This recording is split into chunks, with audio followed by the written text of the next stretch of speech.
Hey guys, just a continuation from the last video.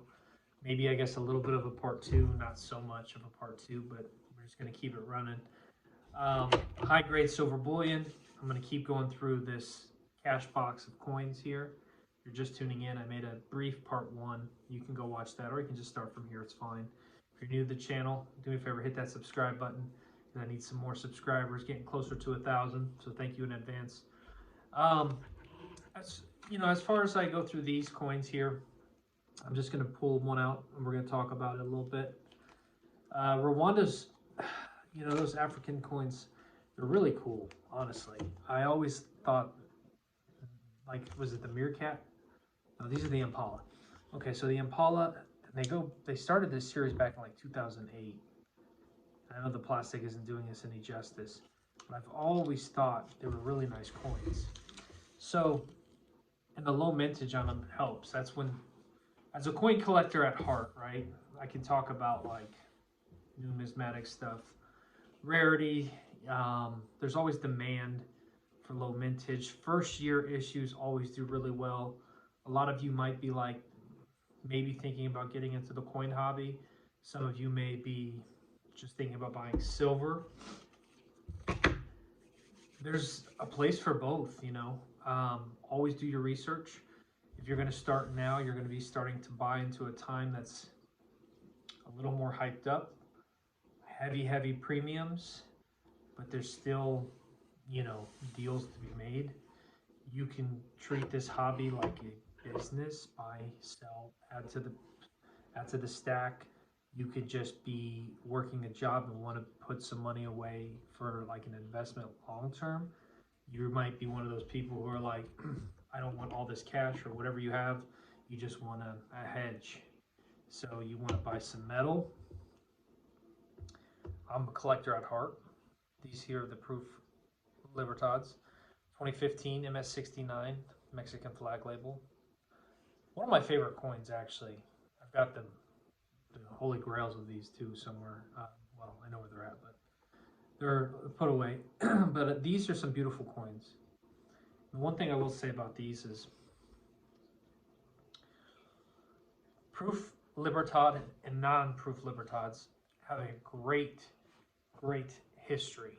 There is a huge demand for these because every year they come out with a new one. They come out with different ounces. There's variations. There is the reverse proof. There's the proof, and then there's just your typical mintage made from, mint strike, MS. So definitely take a look into these every year. I would say if you just buy like when the first year came out and you keep doing it, you'd have a great return on your investment. I bought a few of them, and the 69s, and I have plenty of 70s. I don't think you'll see any 70s in this video. Well, you might. I don't even know what's in there, to be honest. When I pulled this cash box out, I was like, oh, I've been through these, but I don't remember. Everything for me on this channel is always kind of entry point. Where do I get in? And then I don't always get out, but if I wanted to get out, do I make some money? Because let's be honest, if we're buying stuff like this, we essentially want to make some money. The Star Treks, you're going to see a few of these. I did purchase the lot, just like I talked about in that last video. I bought several of these coins. You'll see I have several of them, or I did at least. I was buying these as close as I could to like the price of silver, and I knew I was paying a premium back then, 2015, 2016, when I was getting a lot of these, but I was comfortable with it, and I felt confident that it was going to be a great buy. Hold on. Okay, sorry. YouTube comment coming in. Shout out to my friend Ona. She just left a comment, popped up. So if you get a chance, go check out her page. Let's support each other, guys. I think it's Ona Land. So it's funny how it's just a big community, and there's sure people might get competitive. I'm a very competitive person, but not with YouTube. There's just some things you do in life. It's all about you. It's just your competition's your own self. We're not playing one-on-one basketball game or football or baseball. You know what I mean? Now the Eagles are nuts.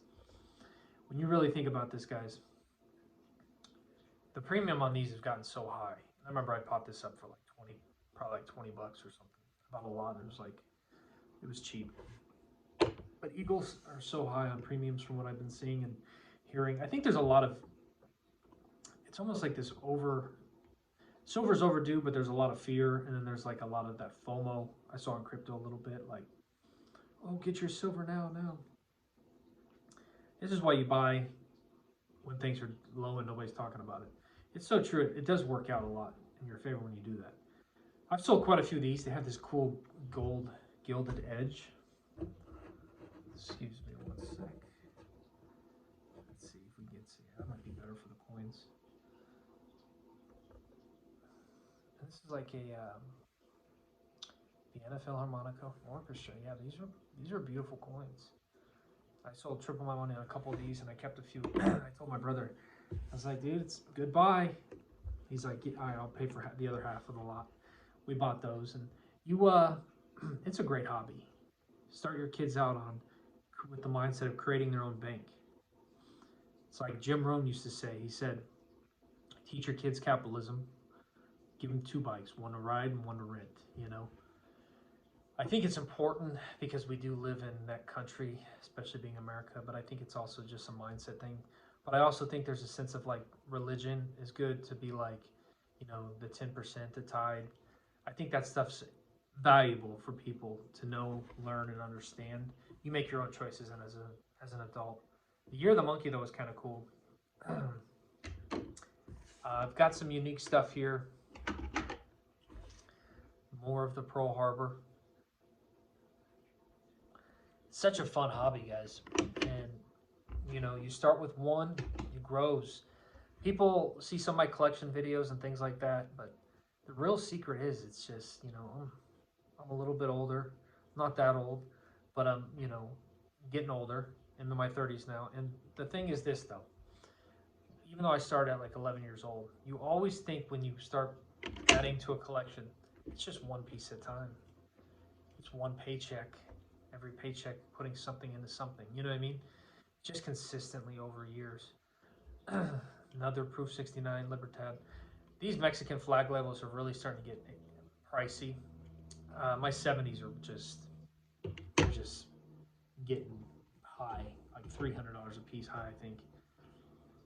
Sometimes you don't even see them for sale anymore. This is just a unique spin that they say, oh, they're brilliant and circulated. You basically, I was buying these for probably like 20 bucks a piece, if that, maybe less, because there wasn't nothing special on the label.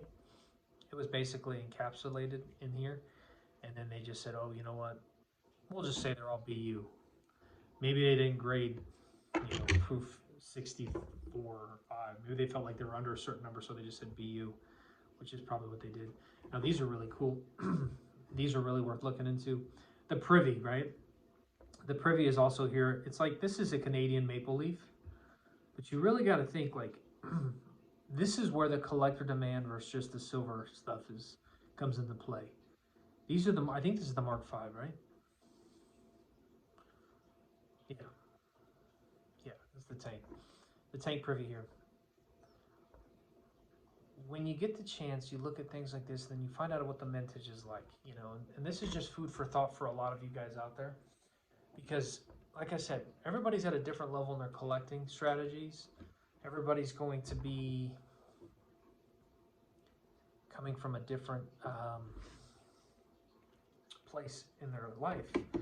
This may be the first time you're thinking about buying a silver coin because of this video. You may be collecting for decades and running out of ideas and saying, let me watch this, see if I can get something to re-inspire me or give me an idea. Because that's all it is in life. You just need one idea. Things happen.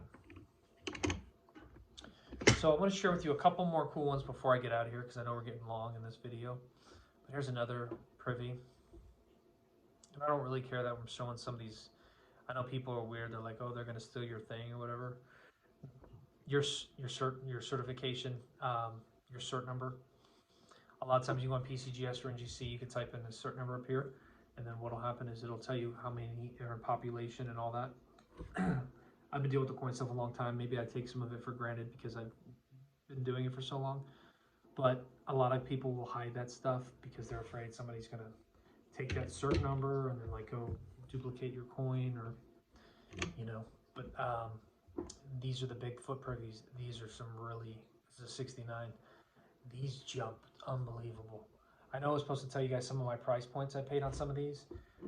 This was like a closeout from Bitcoin bullion, big bullion dealer, Provident Metals years ago. They're like just getting rid of these for like, I want to say it was somewhere between, it was pretty cheap. And then I bought the Bigfoot privies, which were just a steal. The raw Bigfoots now are like 50 plus. And I was paying for these like probably closer to 30. And then I have some 70s that are pushing well over 200. And I think I have sold a 69 and a 70 for hundreds, you know. So whoever's telling you out there, like the collectible coin market, sure, to some degree, maybe it's not 100%, you know, bulletproof, but don't sit here and think for a second that it's not, you know, it's not booming and there's not money to be made. But I started buying these when they just years ago, and I put them in the collection. And then if I needed money throughout the years, I liquidate a couple pieces. But here's another Bigfoot, proof 69. And I'm not here to say what's going to work, what isn't. I'm just saying what's worked for me. Last few, and I'm running out of time. MS70, another one. I bought a big lot of these. I only have a few left, but I paid probably, you know, closer to 30 bucks, 20 to 30 bucks. And you got to think, I probably doubled my money on a few of them. These are all the kangaroos right now. And then I've kept a few. And you just got to figure out what works for you guys. And this is another Mark 5. The tank privy. I should look to see what these are going for. I don't think I have any 70s left, but I think I have a few 69s. But guys, if you're new to the channel, thank you for watching. Consider hitting that subscribe button. Do me a favor, comment below where you're at in your stacking journey. What's your goal? Is it to hit 100 ounces, 500, 5,000, 1,000, whatever it may be? Comment below. And listen, do what's best for you and be prepared. Stay safe. I'm out.